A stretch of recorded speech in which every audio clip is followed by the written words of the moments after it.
Having studied with Massart at the Conservatoire de Paris and Joachim at the Berlin Hochschule, Martin-Pierre Marsick built a reputation as one of the most sought-after violin teachers of his day.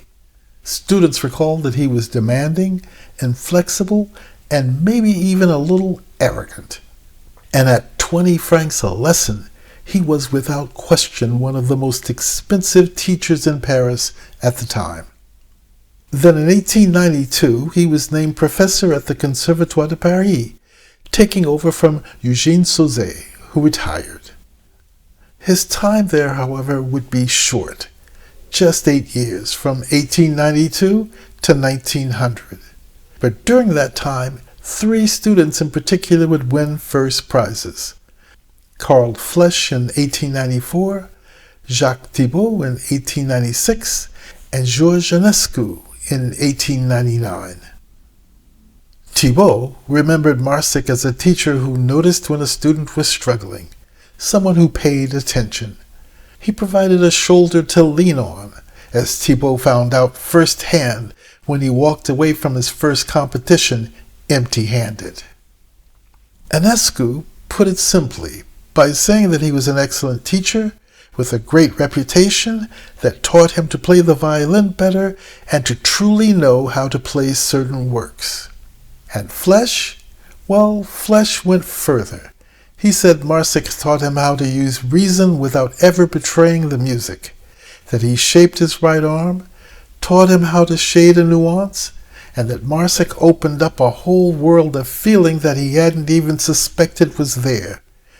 To reach it, Flesch said, he had to perfect his technique. But he only taught at the Conservatoire from 1892 to 1900. Why? Well, to understand what happened, we have to start back in October of 1895.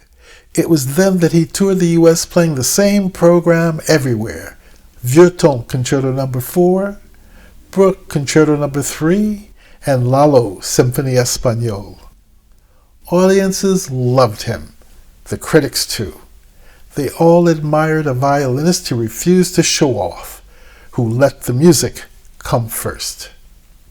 So America wasn't new to him, and that's an important context for what came next. You see, in late 1899, Marsick wrote to the director of the Conservatoire, Theodore Dubois, asking for 2 months of leave in January and February for a concert tour of Austria, Hungary, and Italy. He would even perform some French works along the way, including, he noted, the director's own beautiful violin concerto.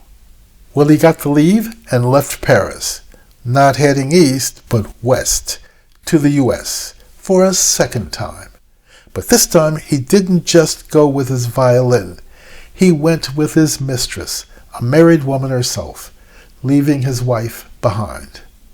Not long after arriving, Marsick wrote to the director and confessed the whole thing, sending in his resignation.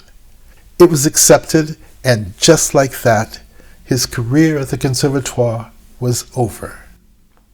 By 1903, he was back in Paris, but he did not come back to the life he had left. His position at the Conservatoire was gone, and his mistress had returned to her husband. This was the reality he was now facing. But this gave him the time to create Eureka! I found it. These were exercises for getting fingers in shape in a few minutes. He called them simple but infallible. But you know what? I can't help but see a bit of Sev6 Opus 1 in Marsick's Eureka. Sev6 Opus 1 came in 1881, and Eureka in 1906. Certainly both were convinced that technique could be systematized. Though where Sev6 built an entire regimen, Marsick's Eureka narrowed it down to just a few minutes. Well, out of Eureka came his book La Grammaire du Violon, which he labored over for years. It finally appeared in 1924. But on the 21st of October that same year, the man who taught Flesch, Thibault, and Ionescu, students who would shape the next century of violin playing, died in Paris. His funeral took place at the Basilica of Saint-Martin in Liège, the very place where he'd been baptized 77 years earlier. During the service, an Ave Maria that he composed exactly 2 months before his death was performed. It carried this inscription: "À chanter à l'église à mon enterrement," to be sung in church at my funeral.